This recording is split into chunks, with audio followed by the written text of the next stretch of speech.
listen, chat. Today we have some drama to discuss about Chime conflict. More sensitive towards the skulls of Chime. I don't personally see anything wrong with Chime except for no Mario Party game modes yet. But expecting that to drop next week, hopefully. But let's just start getting into this. Let's just start doing that, I guess. Main one we should start with probably is skulls.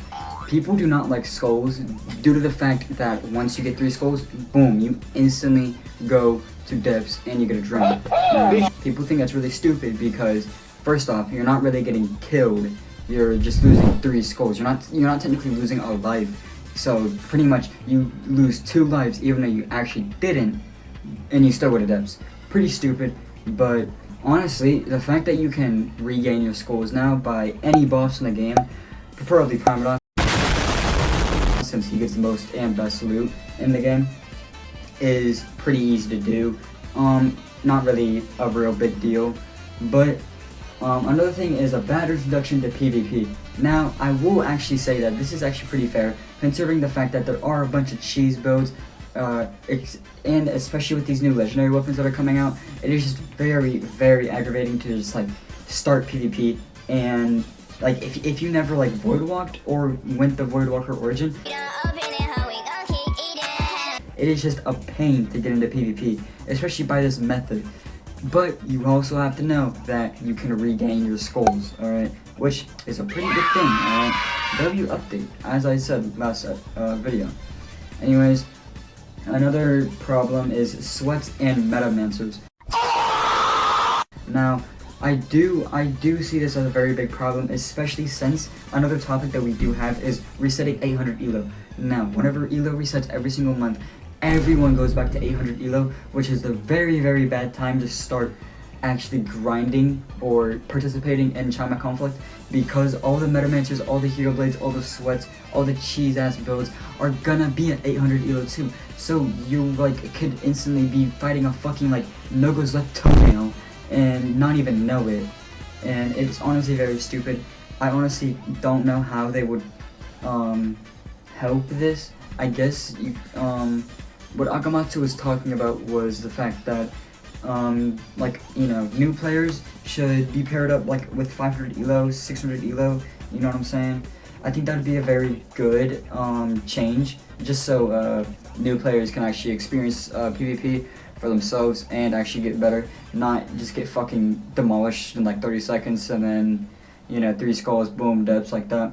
But another thing is that Chime prevents less overworld ganks. Now, I've heard this from a bunch of people, and sometimes people are even like, why would I participate in Chime if I can just participate in ganking in Overworld and get 12 times the better benefits, like a fuck ton of bonuses, a fuck ton of odd tentacles, a fuck ton of dark feathers. This just helps every single build overall, because it helps you grind schematics, it helps you grind endgame shit for new builds, which honestly I agree with, because like if we go back to my old video, I quite literally went into a Chime match, right, on 1 skull as well, by the way, so I was really risking wiping on that. But for risking almost wiping, well, not wiping, but going to depths, as I should say, getting a drowned, is I got nothing, bro. I got jack shit. Like the loot is ass, bro. But onto our next topic. Grinding elo is pointless. Getting Godseeker is pointless. We need some benefits. We need some stuff to help us grind elo, to make it worth the elo grind, you know what I'm saying? But onto the pros instead. Those are all the cons, but now onto the pros. And what better pro to start off with by adding better loot and adding rewards for Godseekers. Now, what I can think of this is adding a streak system. Like, say for instance you're on like a five player streak of just non-stop wins. You could easily get like a relic or something, you know what I'm saying, from a chest, you know, but it is a % drop similar to the Ferryman, you know, so it is RNG based, but hey man, you know, you could still get some good ass shit from this, you know what I'm saying? But on top of that, I think just better loot overall, like some HP kits, some Confessor charms that are like mid-max, you know, would just really be really good for us, because one, it's just annoying to grind for loot. Two, it'd just be easy to get because you're in Chime already. So why not just grind the goddamn chests in there as well, helping us get better loot, helping us min-max our builds better, and just, you know, overall making the game reliable and easy to grind, you know what I'm saying? But another thing people are asking for is add a casual mode.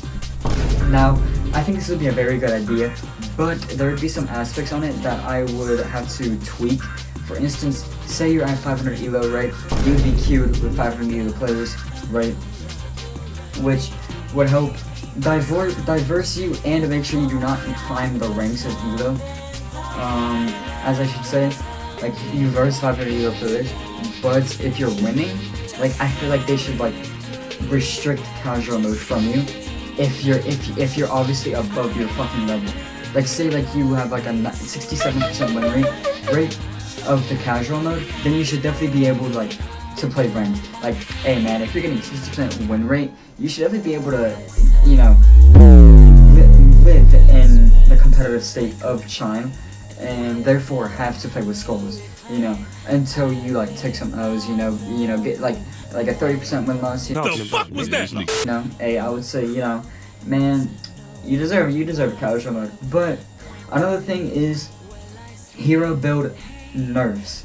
Now, what I'm saying by this is Hero Blade needs nerfs. I'm saying this, the fact that they don't have to spec anything in the medium, and they have just like pretty much 60 to 70 free points on every build because they're going Hero Blade. They're not really specking into anything else, and honestly, I feel like that's very stupid. I feel like Hero Blade builds should have bindings similar to Shenanigans, that either buff it but also nerf it. Like, say for instance, you can only use a mantra once, alright? Like, there's one mantra you can use, like for instance strong left, but it is a god's strong left, alright? But it can only be used once, so you have to really make sure you get that guard break on them, but it'll probably do like fucking 2 bars, which is pretty insane, but you cannot use strong left after that. I think that would be very cool and a neat technique to use in Deepwoken, and I think it would even create some more build diversity in Chime as well. It definitely have to be monitored at all costs, and every weekly definitely needs to be make sure the maintenance is good and make sure nothing's overpowered. But honestly, those are my takes for Chime Conflict. Let me know what y'all think in the comments. I think Chime Conflict still has a lot going for it, but overall ganks just seem right now like they like, you get guard feathers, you get thresher spines, you get fucking odd tentacles, you get boluses, you get prophet's cloaks. Like, there's no reason to not fucking be grinding overworld, considering that you can just get 12 times much more loot than whatever you get in Chime. Anyways, that was my ramble. Hope y'all agree with my ramble, or just enjoyed the ramble, you know? Anyways, have a blessed day. Consider subscribing, and hey man, protections out, you already know what I'm saying.